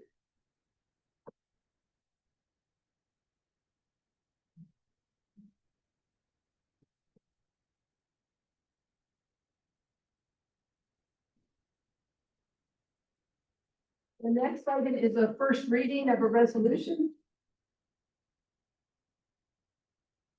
Ordinance number of an ordinance, excuse me, ordinance 560. As usual with the first reading, there will be no discussion and no vote, of course, tonight. Because this is a zoning ordinance, it will now go to it will then go to the planning commission for their recommendation, come back here for a public hearing, second reading, and process vote. So, Excuse me. ordinance. Can I just make a correction? So this ordinance, was drafted as a result of a recommendation from the planning commission, when they were reviewing. Oh, right. Applications in the, historic residential district. So it will not need to go back. Oh, perfect. So yeah, when they reviewed, you may recall, those of you who are regulars may recall that last month we approved an ordinance extending home occupations to the historic residential area. And when the planning commission reviewed that one, they said, well, we noticed that the home occupations are allowed in R2 and R3, but not in R1. Why not? And they didn't see any reason why not, so they made the recommendation. So I'll amend this, we'll read it tonight, and then next month we'll have our public hearing and vote, possible vote. Thank you for pointing that and reminding me. Ordinance 560, an ordinance to amend the City of Newcastle Municipal Code, Chapter 230, zoning code regarding home occupations in the residential district R1 zoning district. whereas the council of the city of Newcastle, city council, possesses the authority to adopt, amend, modify, or repeal the city of Newcastle municipal code, city code. And whereas home occupations such as art studio, dressmaking, and professional office of a lawyer, engineer, architect, or certified public accountant are permitted accessory uses in the R2 and R3 residential zoning district. And whereas home occupations by definition retain the residential character and appearance of the structure and do not generate greater traffic volumes than would typically be expected in a residential district. Whereas the Planning Commission and the City Council recently held public hearings to consider expanding home occupations into the historic residential zoning district, HR. During these meetings, interest was also expressed to expand home occupations into the R1 zoning district. And whereas the Planning Commission during its August 25th, 2025 meeting recommended that the City Council amend the zoning code to extend home occupations to the R1 zoning district.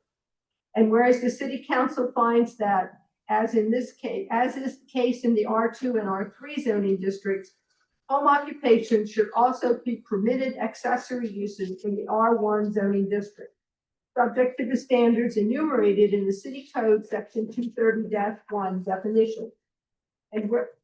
And whereas the City Council has determined that it is in the best interest of the city and its residents to amend the City Code to expressly allow a home occupation as a permitted accessory use in the R1 zoning district. Now therefore, making the express finding that the provisions of this ordinance enhance and promote the health, safety, and welfare of the city of Newcastle, be it ordained by the Council of the City of Newcastle as follows. Section 1, City Code, Chapter 230, Zoning Code, Section 230-16A5, Residential District R1 is hereby amended as follows, with deleted text identified by bold strike through and new language identified in bold underlined text. Accessory uses and structures. Professional offices of a physician or dentist residing on the premises.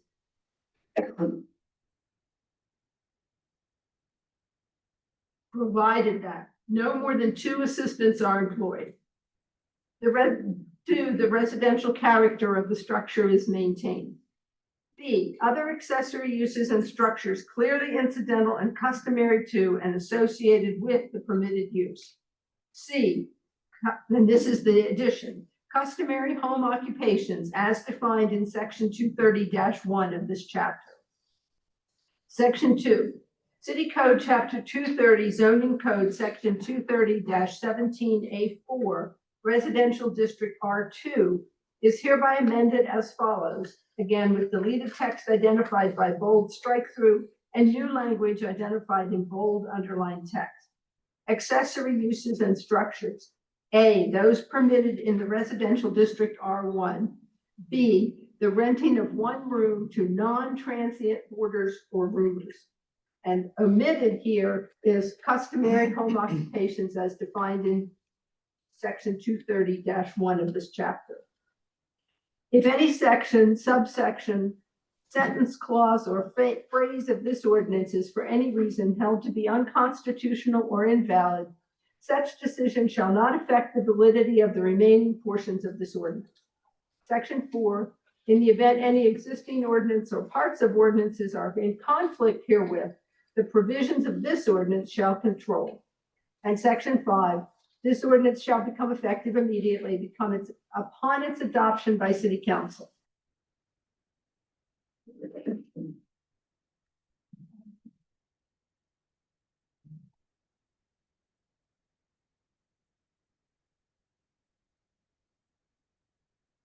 Okay, item 4 on the agenda is one of the ones deferred to next month, pending some clarifications and further details. Madam President, do we need a formal table on that or no? Do we need to do? You can, at the end, you can. It seems like a cleaner way to do it. Is there a motion to table ordinance 2025-561? So moved. A second? All in favor? Aye. Any opposed? The ordinance is tabled. The next one is the discussion and possible motion and vote on resolution 2025-51, a resolution to allow for remote council meetings. This one comes from Mr. Zvaka, so if you don't mind, I'm gonna ask you to read it for us. Resolution 2025-51, a resolution to allow for remote council meetings. Whereas the city of Newcastle currently televises city council meetings and other meetings of city boards, committees, and commissions, such as Planning Commission, Tree Advisory Commission, Historic Area Commission, Board of Health, Board of Adjustment, Board of Building Appeals, Board of Elections, Emergency Planning Operations Committee, Flood Resilience Committee, and the Police Accountability Committee. And whereas the city of Newcastle seeks to allow remote meetings for all boards, committees, commissions, and council. And now therefore be resolved that the city of Newcastle will adopt the following remote meeting policy. All city meetings of the city council or any commission, board, or committee established by the town charter, code, or resolution may include virtual participation under the following conditions. For meetings of the city council or any commission, board, or committee, or any new board, committee, or commission may participate in accordance with State of Delaware FOIA requirement for Title 29, Section 1006A, including the following. 1. Meeting notice or agenda need to be included information on how to participate virtually. 2. Meetings must include an anchor location. 3. Council members' identity must be verified in a manner satisfactory to the chair, and all participating members must be able to simultaneously hear comments from recognized speaker. And 4, documents used during the meeting must be made provided to each participating member. Participating members count towards a quorum, whether virtual or in person. For meetings of the city council or any commission, board, or committee, or any new board, committee, or commission, a quorum of the members, at least one member of the commission, board, or committee must be present at the anchor location where members of the public can attend and electronic means of communication are available. Each city council member may participate virtually in no more than 3 regularly scheduled monthly city council meetings in a calendar year. Each member of a commission, board, or committee established by the town charter or code may participate virtually in no more than half of the meetings during a calendar year. Any commissioner or member of a board or committee who wishes to participate virtually must notify the chair, city administrator, and appropriate administrative office staff no later than 12 hours before the scheduled meeting. For meetings of the city council or any commission, board, or committee, members must maintain a visual and audio presence as a minimum requirement to be recognized as present, including for voting purposes. Furthermore, members shall make a good faith effort to maintain a visual and audio presence for the duration of the meeting, allowing for intermittent breaks related to personal well-being, technical issues, or poor internet connection. Thank you. I'm not sure if there's maybe I'm misunderstanding or if there's a typo in the third paragraph from the bottom. It starts for meetings of the city council Same question. or any commission, board member, committee, or any new board, committee, or commission. This is the question part. A quorum of the members, at least one member of the commission. Which is it? A quorum or at least one must be present at the anchor We location? called that earlier. Council President, there are 2 typos in the resolution, that we flagged. That's one, a quorum should be deleted. So it just says, or commission of the members, at least one member must be present at the anchor location. So delete a quorum. The second, typo is in sub-item 3. So the first bullet point, sub-item 3, because it pertains to city council or any commission, board, or committee, that shouldn't be limited to council member. Where it says council members' identity must be verified. Correct. So that should be council members or members of any board, commission, or committee. Correct, that's correct. And those are the 2 that I flagged. So do we need a motion to make those 2 corrections? Should you choose to proceed with this resolution tonight, the motion would be to approve the resolution with the 2 corrections noted. I also have one question really quick. So in the same, paragraph that you were talking about earlier, the third bullet point from the bottom. So it says for the meetings of the city council, any commission, board, or committee, or any new board, committee, or commission, at least one member of the commission, board, or committee again, but it does not say council again. And I just want to make sure that that's what the intent there was. That's Councilman Day, that's a good point as well. I would strike the commission, board, or committee. So it would just simply say at least one member must be present. I got you. Yep, okay. Because that would make it clear it applies to all of them. Sorry, if we choose to vote, do we need to state these or can we just say as noted during You discussion? can say as noted in discussion because it'll be in the minutes. Thank I just, you. Very good. I have a question on the last one on the first page. It says each member of a commission, board, or committee established by town charter and code may participate virtually in no more than half of the meetings. That does not apply to council, is that correct? Correct. That was that. Because council's the one before. Yeah, the statement before is for the council for three regular. Half, that's a lot. Now, half, of course, like the Board of Health is Quarterly quarterly, meeting. so you can miss two of the four, but I mean. But you're not missing. You're attending. You're just attending virtually. Right. I mean, I don't think it's any different than we did when COVID. Right. When we were totally on Zoom. I do have a question in the one about council, particularly since it's 3 regularly scheduled meetings.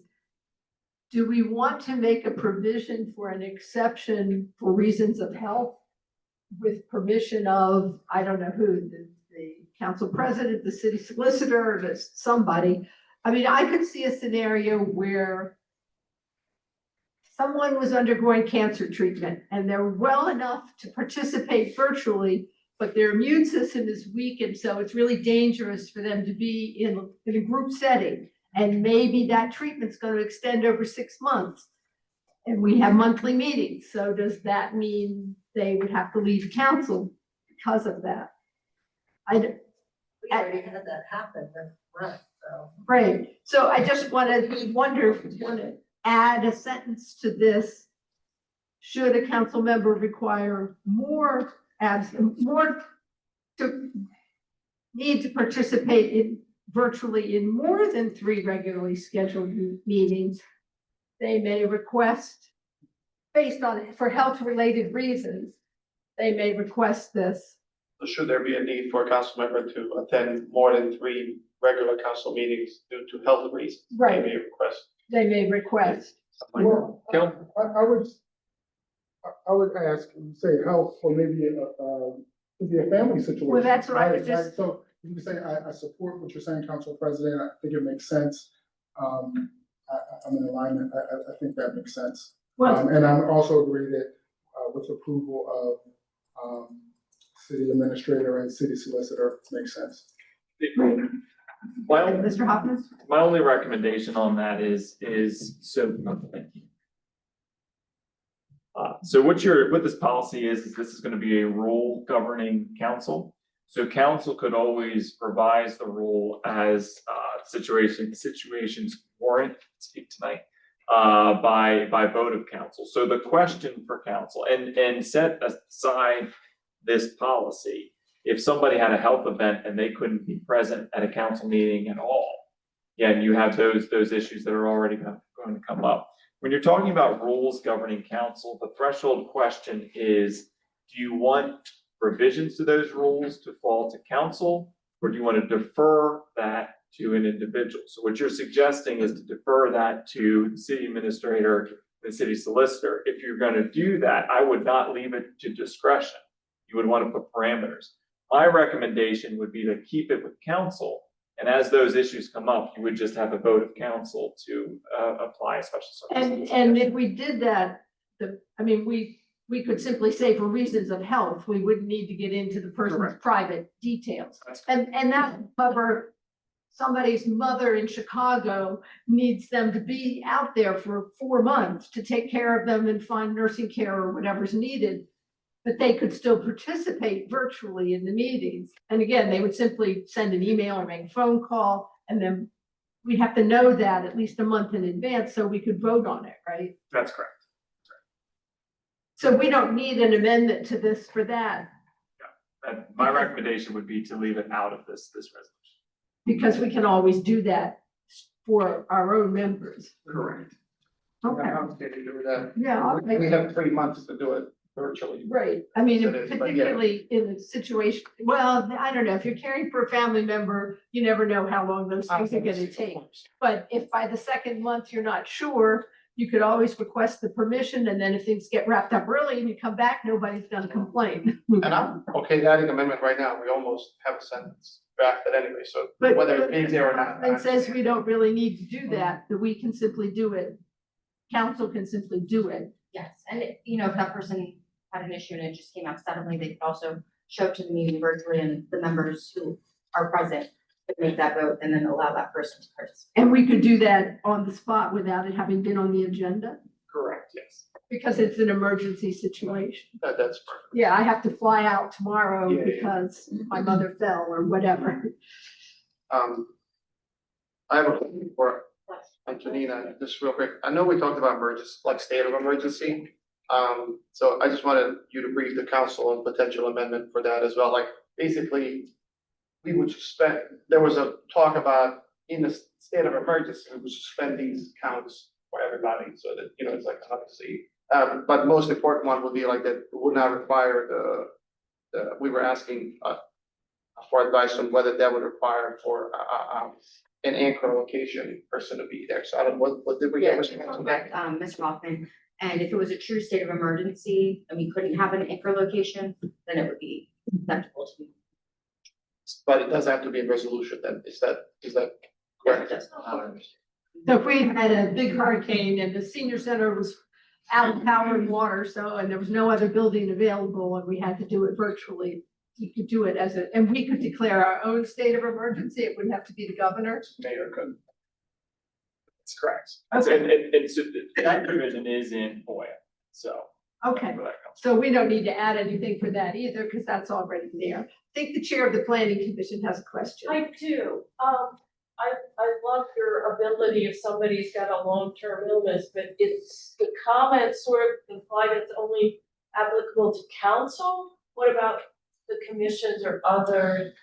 I have a question. Well, the next bullet dot says each member of a commission, board, or committee established by the town charter or code may participate virtually, no more than half. Do the boards and commissions have the same right to grant that exception? They do not, so that would have to So then we come back would- to council. We would have to petition the council if Yes. we know somebody was gonna be out instead. Okay. Yeah. Do we have to write that in, or is that automatic as No, well? that's on it. So these are council's policy, council's rules, so you control that. You can amend these, but the boards can't. But they can, if they have a situation where a member's in this kind of a situation, they can petition the council to grant them permission Correct. to extend beyond half or whatever. Correct. Boards right now. Well, we have to, We'll negotiate that. we have to make that clear, yeah. If you want to put something. I was under the impression that the reason for doing this was. Now, Mr., I'm sorry, this was a question from the chair of the board. But the Public whole point comments, of this was for illness, so now you're saying 3 misses plus illnesses? no, just that illness may carry it beyond 3 visits. So anyone could just not show up because. No, they can't. Show up virtually. They're not missed. Up, for up to 3, they don't need permission, they can just do it. I mean, Reason. right, I mean, Yeah, that's the answer. Council President, I Yeah. have one question, couple questions. One in regards to a possible amendment. Mr. Hoffman made a reference to this, so perhaps that was the answer. The title of this is a resolution to allow for remote council meetings. Since we're talking about other boards and commissions, should that title also be amended? Or is your opinion that this is council's rule, so therefore that heading should remain? No, that's a very, very, very good catch, Councilman Mataway. So yes, the title should reflect what you are doing. And actually, because it's a title, then that should be revised and handled at a future meeting. Oh, we can't just treat it as an amendment? Correct, because you're dealing with the title of the resolution. Should we then simply table this at this point and bring it back next month and it's corrected for? Correct. Oh, I do have just a couple comments before we do that. I'm sorry, go ahead. I didn't know. I just have a quick question on my favorite part of the meeting is public comments. It's a virtual situation. I don't see anything listed in here. How are they gonna be handled? We talked about that being just regular public comment by Zoom, right? Yeah. So we're gonna allow public comments via Zoom now that we're doing this. Yes. Yeah, and I think we talked about that at the last meeting too. Yeah. Update them as a panel member. Yeah. and it does say something about the speaker.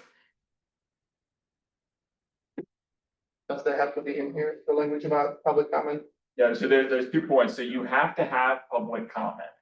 And because you have to have public comment, that is built in, then having the mechanism for public comment. You don't have to have that here unless you intend to set some special rule for public comment. I think we should, and I think there was some discussion around inappropriate activity, et cetera, on the electronic format by someone commenting. So does that just go back to the already established rules for Robert's rules and council president being able to kind of control the room to speak, or should that be baked into this? Yeah, so that's a different, that's a related but different component. Council can handle this one of 2 ways.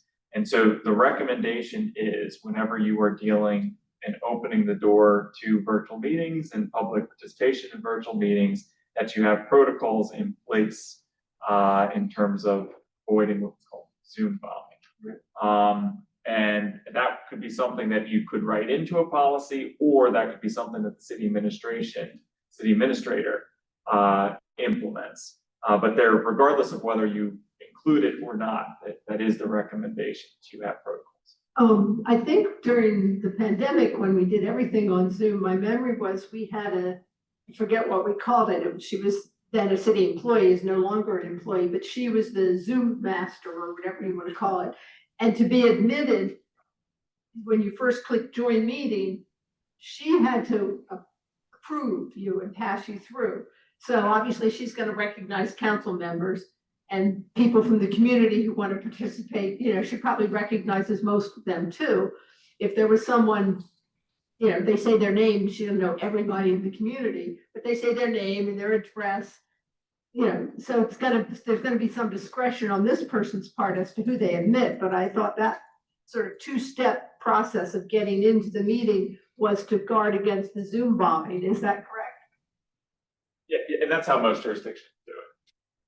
Yeah, we talked about, Janina and I had a call where we talked about, let's see what state does, because they have public comments all the time and just replicate those practices, whatever they are. Right. And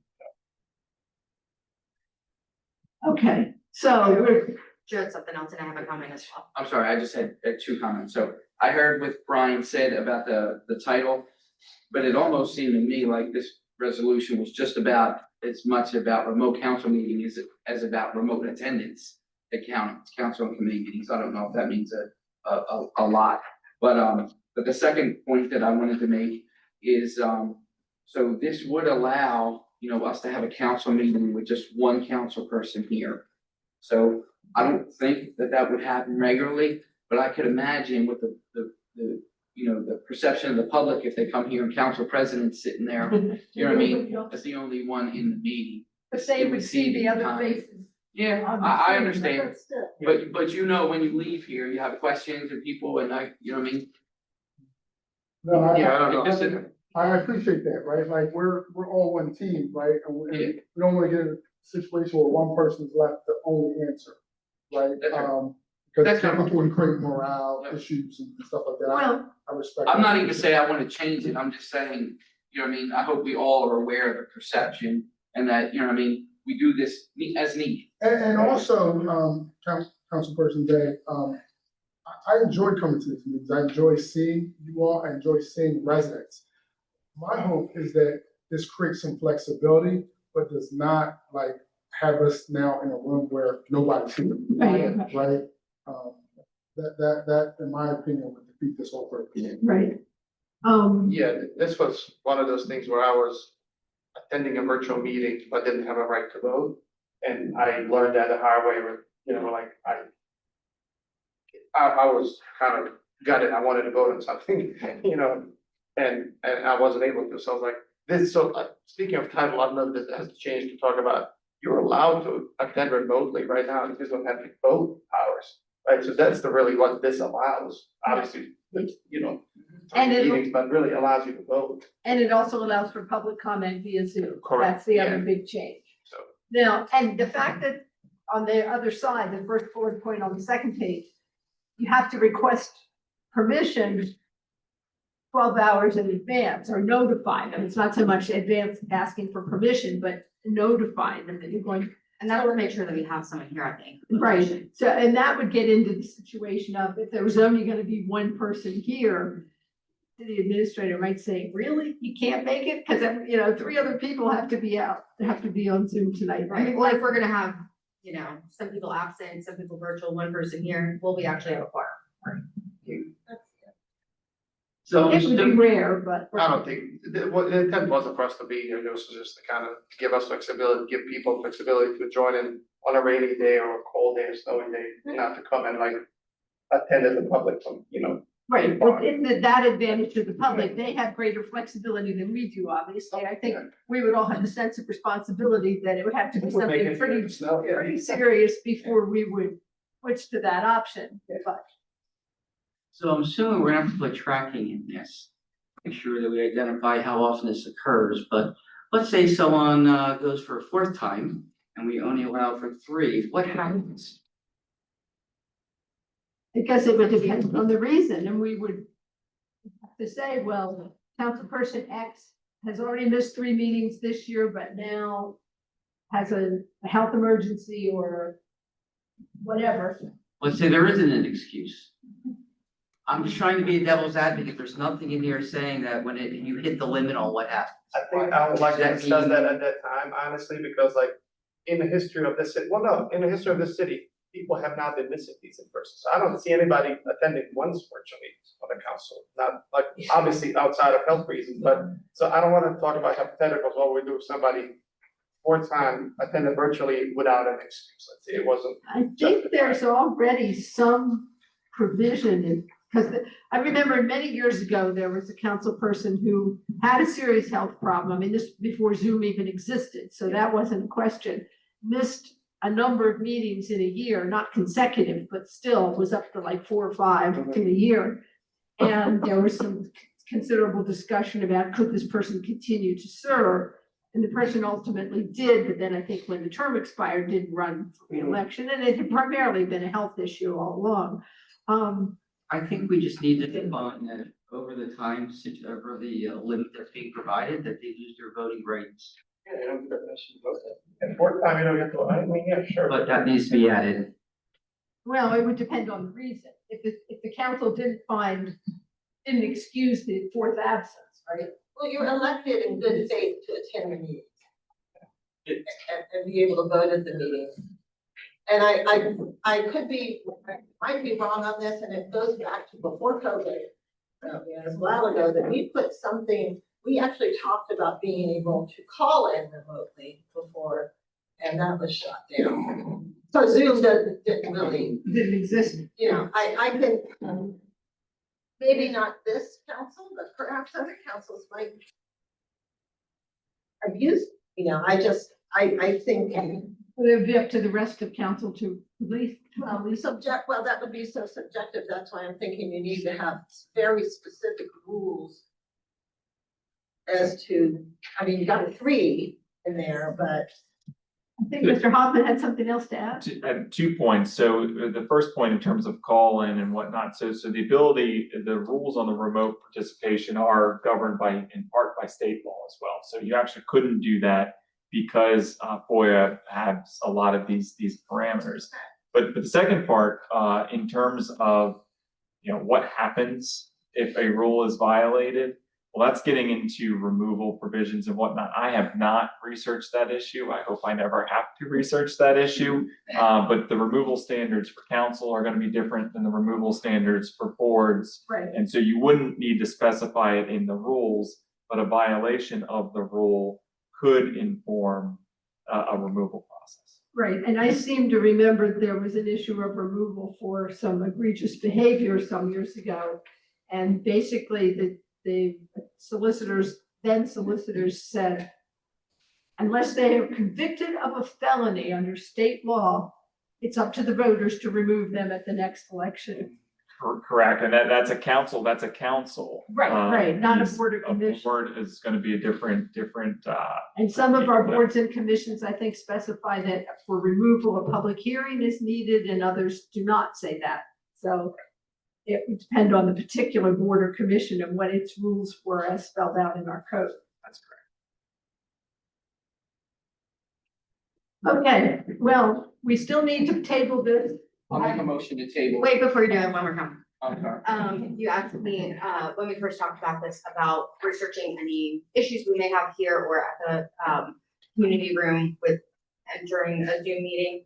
I don't foresee an issue. I just want to make you aware that we'll have to use this screen in part to show, the Zoom members and the packet, same at the police station. And I do recommend that we get some kind of TV or something so that it's easier for the council or the board of commission to look at it, because in both locations, the displays Screen is behind us. Yeah, so that's my only recommendation in terms of. At some point, finding yeah, we need investment. to add. And TVs aren't that expensive these days. No, so I can. So I can we'd like take care set of it that. up on the table here or something. Yeah, I apologize, I had to step out to go to the restroom. I respect and I hear what, Mayor Leary's saying in regards to this, and I value it. I like the flexibility of what we're trying to do here, but I also wonder if at the next meeting, we can, task each other and, city administrator to possibly come out with some ideas or perhaps a draft of the policy, right? So in which, that would coincide with this, this ordinance, because that might give people a little bit better, comfortability level in allowing us to move forward if we kind of have an understanding as to the rules of the road. Well, you may have missed Mr. Hoffman's comments. He said state law governs much of that. For council, not for the commissions and boards.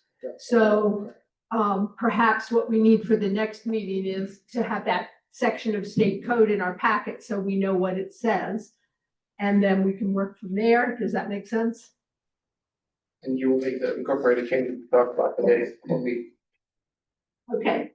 I think we've had a motion Thank you. to table. Is there a second? All in favor? Okay, the motion is, any opposed? The motion is, or the resolution is tabled.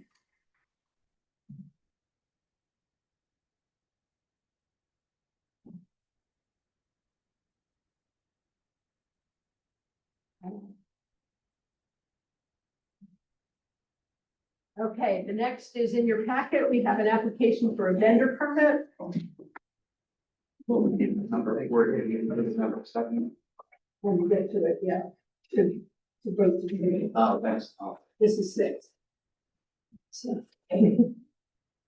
So.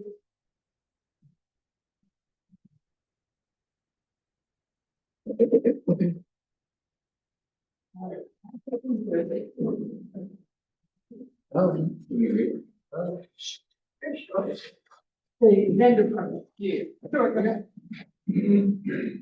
Resolution 2025-52, a resolution to approve vendor permit application for Tia Ericus.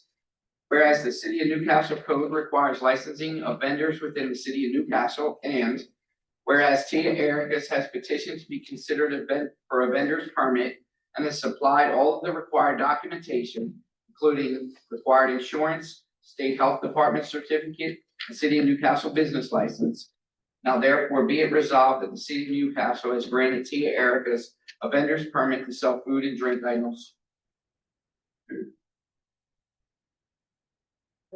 Okay, thank you, and I found mine, thank you.